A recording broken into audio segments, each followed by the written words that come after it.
नमस्कार, मी स्नेहल्स किचन मध्ये तुम्हा सर्वांचं खूप मनापासून स्वागत। जर तुम्ही या चॅनलला नवीन असाल तर सबस्क्राइब करायला विसरू नका। तर आज आपण बघणार आहोत मसालेदार आणि चविष्ट अशी शेवग्याच्या शेंगांची सुक्की भाजी। तर चला व्हिडिओला सुरुवात करूया। शेवग्याच्या शेंगांची भाजी कशी बनवायची एकदम साध्या सोप्या पद्धतीने त्याचं साहित्य बघूया। इथे शेवग्याच्या शेंगा उकडून घेतलेल्या आहेत। इथे वाटण आहे घरचंच, कांदा, सुकं खोबरं, आलं लसूण, कोथिंबीरचं वाटण करून घेतलंय। इथे हळद, लसणाच्या ठेचलेल्या पाकळ्या, मीठ, तिखट, इथे कारळी आहेत।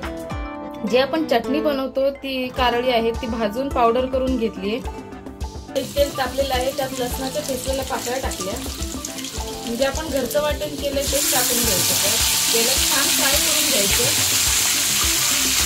मध्यम आचेवर वाटण परतून झालं की त्यात हळद टाकली, थोडी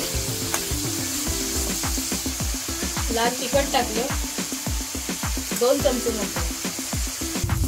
हे छान व्यवस्थित परतून घेतल्यानंतर त्यात चवीनुसार मीठ, कारळ्याची पावडर केलेली आहे भाजून ते टाकून घेतली त्यात, त्याने खूप छान चव येते। त्यात पाणी टाकून घेतलं, उकडलेले शेवग्याच्या शेंगा टाकून घेतल्या, त्यात छान व्यवस्थित फ्राय करून घ्यायचं।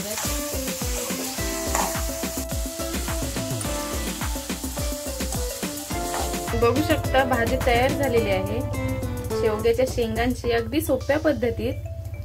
सर्व करून घेऊया आता एका बाउल मध्ये।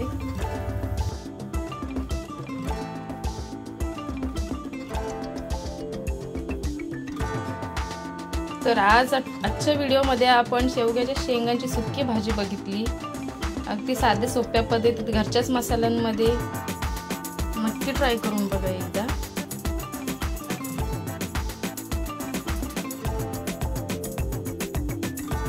आज आपण बघितलं शेवग्याच्या शेंगांची सुक्की भाजी। ही रेसिपी तुम्ही नक्की ट्राय करून बघा, कशी वाटली ते कमेंट मध्ये कळवा।